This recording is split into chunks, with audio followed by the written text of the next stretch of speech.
Ekko is one of the best characters from Arcane. He's a truly heroic badass, and just so cool at the same time. I've been craving more Arcane ever since Season 2 ended, and although I'm not quite ready to take the plunge into League of Legends just yet, I figured building Ekko out of Lego might tide me over. At least for a bit. So today, let's build the boy who shattered time. We can start by building Ekko's head. To capture Ekko's iconic hourglass face paint, I found these two parts for us to build his head around. Starting with the larger triangle, let's build up his head, while making sure to leave a connection for his mohawk. A rounded plate and some spikes can start things off, but it's looking a little too spiky, and we need a better way to properly capture his dreads. For that, I'm turning to some Lego elastics, which we can tie a knot in before threading them onto the spikes from earlier.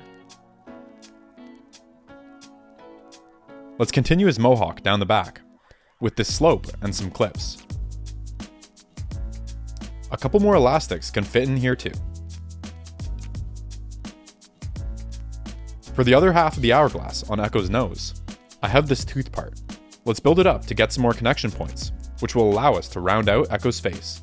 I'm going to add in some rounded plates now. This should allow us to position the two hourglass halves properly. Their rounded edges allow us to break out of the traditional Lego grid.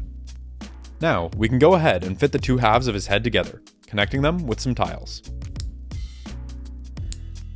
Looking good, but the lower half of his face needs some work. We can build it up with a tile and two slopes. Then, I want to incorporate another slope for his chin. We'll need to come up with a connection point to make that happen. A plate and a neck bracket almost gets us there, but the geometry just doesn't quite work out. That's okay though, because we can use this ball joint and a hollow stud to lock things together, while providing us with a neck connection.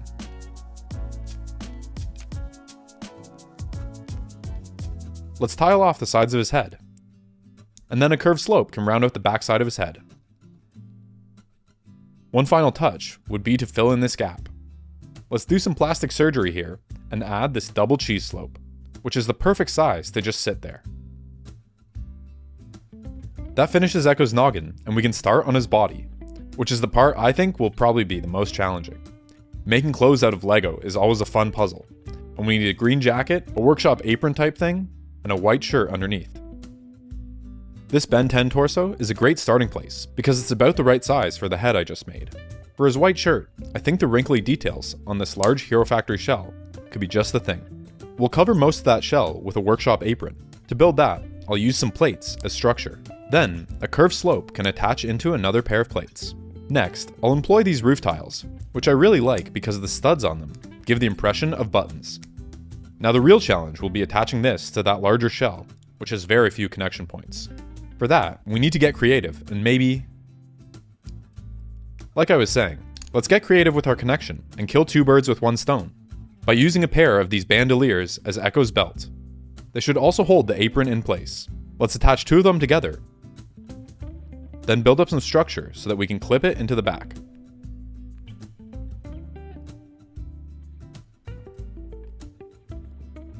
Then we just need to wrap them around and attach things together. The problem with this that I'm starting to see is that Ekko has a bit too much belly. To start Ekko on some Ozempic, we'll need to build a fully custom torso. Let's start in on that, but first, this exposed hole on the shell has been bothering me. Let's fill it in with a robot hand so I can stop thinking about it. Onto the structure. Let's build it up with some Technic.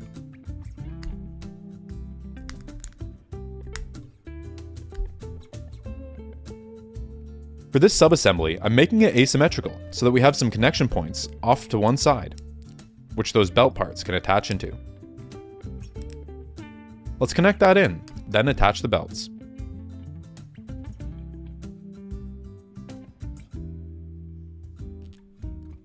On the back side, they can clip into this rod. With that done, we can attach in the apron. And then, the free ends of the belt can be secured into place with a few rods and a robot arm.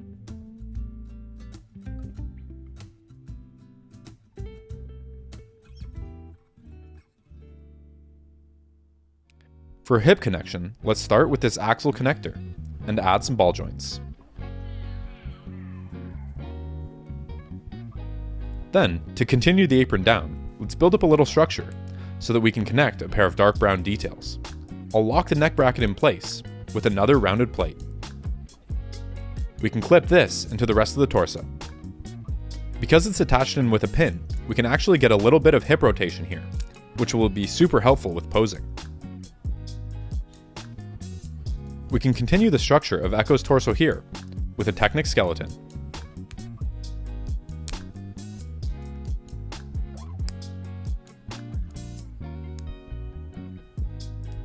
I'll add some ball joints for his shoulders, and then a pair of sockets can make for a neck connection point. Then that whole assembly can connect into the back.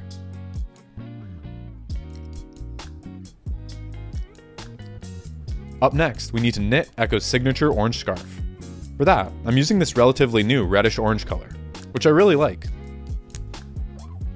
While I'm not usually the biggest fans of these red axles, they actually blend in really well here.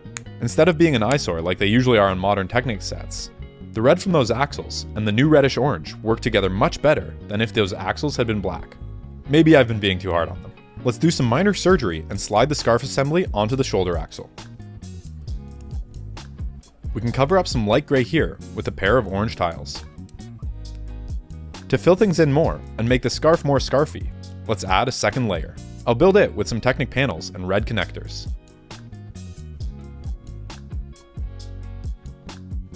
I want it positioned somewhere like this. To get that angle, let's use a ball joint, which we'll be able to connect into the right place with some orange beams. Then, a ball joint and rod can connect in the scarf.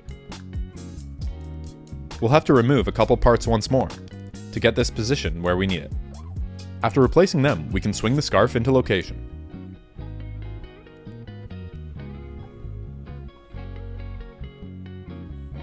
To finish off the scarf detailing, with my limited reddish-orange parts collection, we can use one last orange Technic panel. With that sorted, it's time we turned our attention to the most important part here, Ekko's green coat.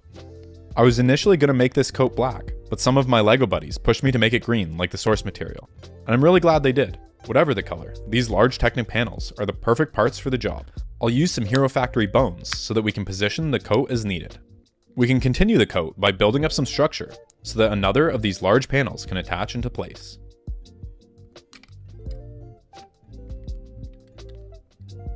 The assembly can then snap into the torso. That green panel does a great job of giving a general coat shape, but we should build up a custom lapel so that it starts looking a bit more coat-like. For the base, we'll need to build up a stable connection point with some Technic pin connectors and a pin. Then, I'll add a bunch of plates. On the front side, let's add a hinge plate, and then a wedge. We can cover up some studs with a pair of cheese slopes and a tile. Then let's connect in some clips, so that the coat lapel can be continued upwards. People often wonder if I have all these parts on hand, or if I have to order parts for my builds. Usually, I have to order a few parts, but for this build I had to order a ton. For the most part, I got my orders pretty quickly, but there was one small order, which I'd been waiting on for weeks. Finally, I caved and rebought the parts, knowing that with my luck, the original parts would show up as soon as I placed the order. And wouldn't you know it, the first order showed up the very next day. So now I have a couple extra dark green Technic panels, which who knows, maybe they'll come in handy someday. Speaking of dark green panels, we need a hood for the Boy Savior's coat. These panels are a little shorter than the ones we used before. To connect them at an angle that resembles a hood, I'll build this little sub-assembly. Let's clip them in. We'll need some more structure so that we can fill in the gap between these two panels with some mech armor. I'll tile that off and then continue the structure upwards with a few more green bits. This old Exoforce part has a nice semi-wrinkled look, which I think lends itself well for the hood here. On the top, I'll connect this green windscreen for the top of the hood. The inside of Ekko's hood is tan, so we should add some of that here. I'll use a spike and a robot hand to get us some color variety. Let's add those in. And then we can turn our attention to building up a little structure so the hood can connect in. Let's add that, then swing the coat back into place. For Ekko's shoulders, I want to add another of these green windscreen parts. It's kind of funny, but the reason I have so many of these dark green windscreens is that I randomly won a Mini Cooper speed building contest at a LEGO convention many years ago. To have the inside of the hood peeking out here, I have some tan palm leaves that we can use. Onto them, I'll build up a little leather strap detail, which Ekko's got going on. I'm not sure what it does, but it looks cool. To connect that in at a good angle, let's turn to a trusty burnt hot dog. We can then connect these in and swing them into place. I'd like to add even more tan interior to fill in this gap. To another palm leaf, let's add a T-bar, half pin, and a robot hand. That should allow us to connect in a robot arm so that we can attach this dino tail. Let's add that into place. There's still one more gap here I'd like to fill with some green.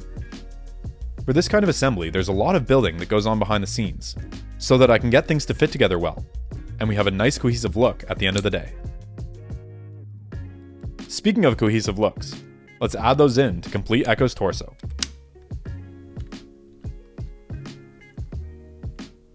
Next up, I want to build Ekko's iconic sword, or bat, or whatever it is. For the sword's crossguard, let's use this awesome bionicle armor part. To that, I'll add a half pin so that we can build up a handle with an assortment of gold bits. Then, for the blade itself, I have these really cool opalescent blue bricks, which are just perfect. Let's stack them here, with a couple of gold bands as well. I'll tile off the end to complete Ekko's sword. One of the things that made Ekko so cool to me when watching Arcane was his custom-built Firelight hoverboard. I think it's only right that we build that next. We can begin by stealing this clone's visor.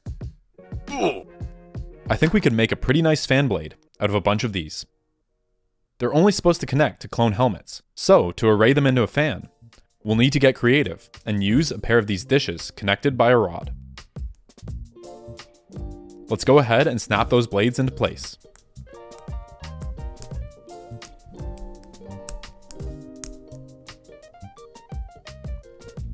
With our rotor installed, let's continue the structure with some more rounded plates. Next, I want to connect this gunmetal detail over the rotor. For that, we need another rounded plate, and then some minifigure neck brackets can allow for us to add some transparent green Chemtech details. Let's attach the gunmetal armor.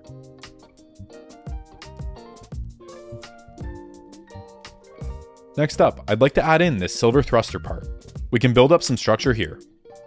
Back on the board, let's use this opportunity to attach some Technic bits so that we have a strong connection point. Let's connect the thruster. Now, we can continue the Technic bones of this board with some long lift arms. These rounded plates allow for me to attach in one of my favorite parts, the hexagon add-on. Let's use these gold bars to give the board a bit more detail. My friend Jafa has a build with this color scheme in the works, and I thought it'd be perfect here. So shout out to him for opening my eyes to using all the metallic colors in one build. The next thing I want to connect in are these Hero Factory blaster parts. Let's use some Technic axles and some connectors, which will make it possible to lock the rotation of this axle with a pair of lift arms.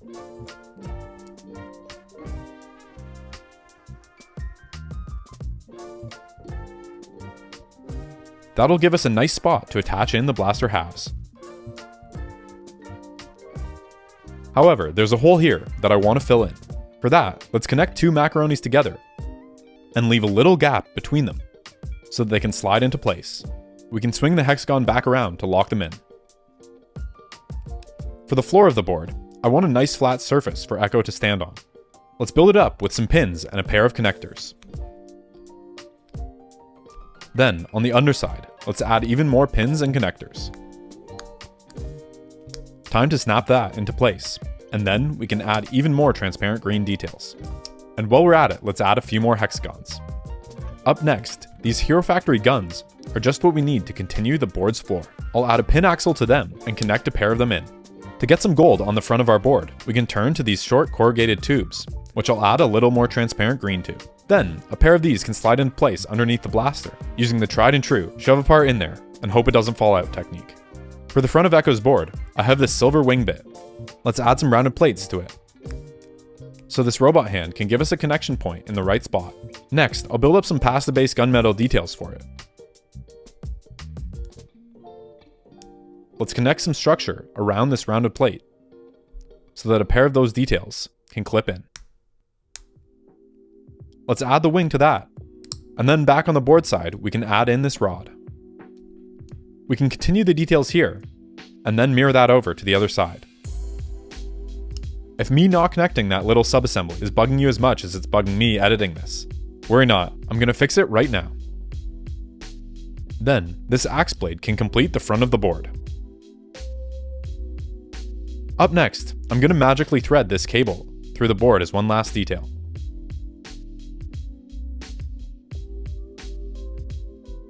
Now, all that's left to do is to attach a pair of connection points for Ekko's feet. I've built up this stand for the board so that it's properly hovering. Let's use a pair of axles to connect the board in. And that completes the board, and we can turn our attention to building up some arms for Ekko so that he can actually hold on to that sword we built. Let's start the arms with this socket brick, which we can connect a plate and Technic brick to. Then, I want to add another of these nice Exoforce slope parts. To attach that, we need a few more plates. Next, I'll add this armor bit here. On the front of his arm, a bracket part can allow for us to attach in a pair of slopes. One last slope can complete the look. Let's build up the elbow joint with a pair of Technic connectors, some rounded plates, and rods. This makes for a pretty versatile joint because it's both strong and posable thanks to the 2 rotation points. Let's attach a green shell here, and then start on the wrist with a small ball joint, a hollow stud, and a stopper axle. To that, I'll add a decorative tire and a ball joint which can connect another shell. Then, that assembly can join up with our elbow to complete the lower arm.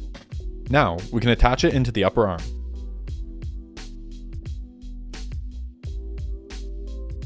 Looking good, let's build a hand. I'll start with a socket plate and a bar plate. To that, let's add some robot hands. Then, we can get Lord Garmadon here to lend us a hand. Or 3. He can keep the last one for now. Let's connect those minifigure hands for Ekko's fingers. Afterwards, we can add in a thumb. To cover up the gray on his wrist, let's use another tire here.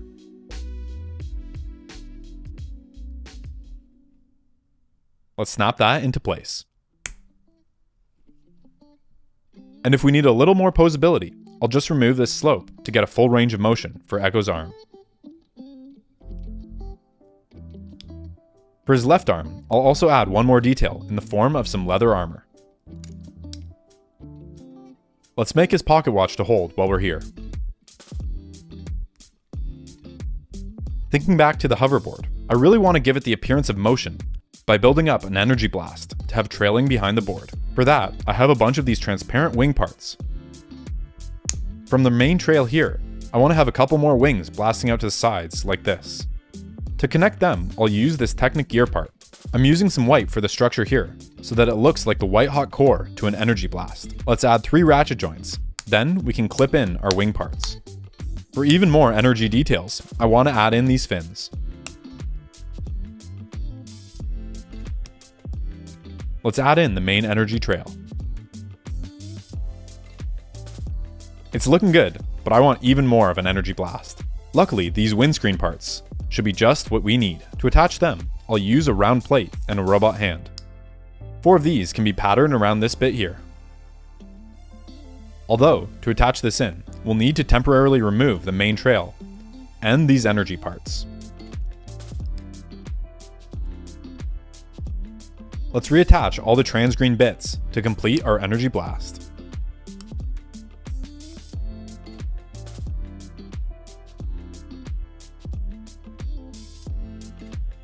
With that done, let's finally give Ekko a way to stand on his hoverboard by building up some legs. Here, I'll start us off with a socket, and then a couple pin axles and some connectors can allow for this ball joint to slide on. To that, let's snap in a large shell to represent Ekko's khakis. And for the inside of the pants, this Ninjago Dragon Jaw works surprisingly well. To connect it, let's temporarily remove the shell so that we can build up a knee joint. This leaves a spot to add in a robot hand, which our Dragon Jaw can clip into. The problem now is that Ekko has some dragon teeth poking out of his pants. To cover them up, I'll add some bars and clips here. That allows for a pair of slopes to clip in and hide this concerning situation.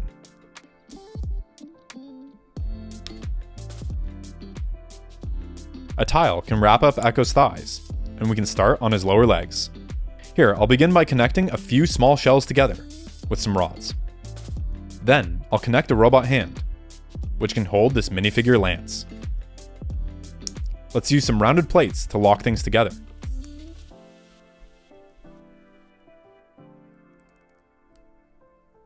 Onto the lance, we can thread a pair of snot bricks. Then, to replicate the wrappings on Ekko's boots, let's incorporate some dark red components.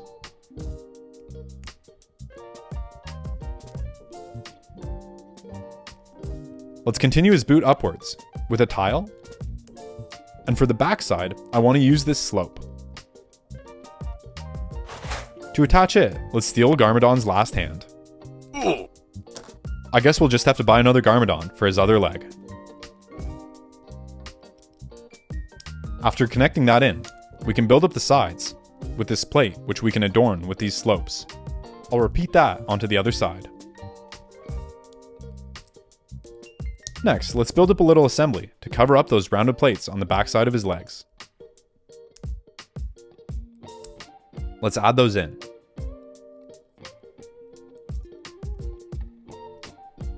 We can do some knee surgery to connect these two leg halves together.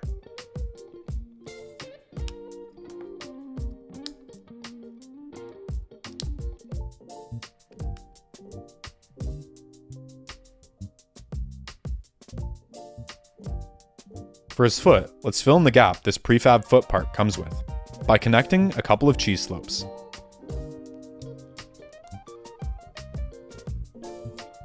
We can snap that in to finish Ekko's leg. And with that done, it's time for the final assembly. Let's start by connecting Ekko's head. Then we can add some arms. After, we can connect his legs together and add them to the torso. Next, I'll give him his sword. Then his board can get the all-important energy burst. And we can connect in his feet. And with that, the build is done, and it's time for the beauty shots.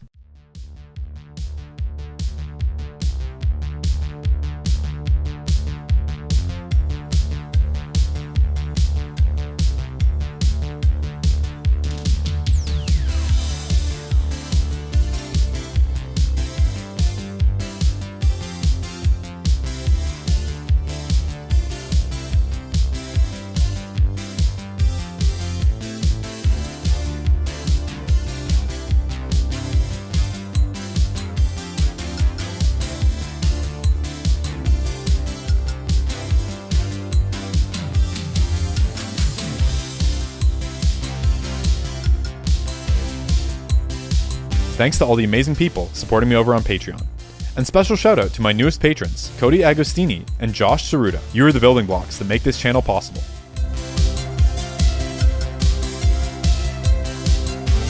If you like this video, YouTube thinks you'll enjoy this one too. Thanks for watching, and I'll see you in the next one. But until then, happy building.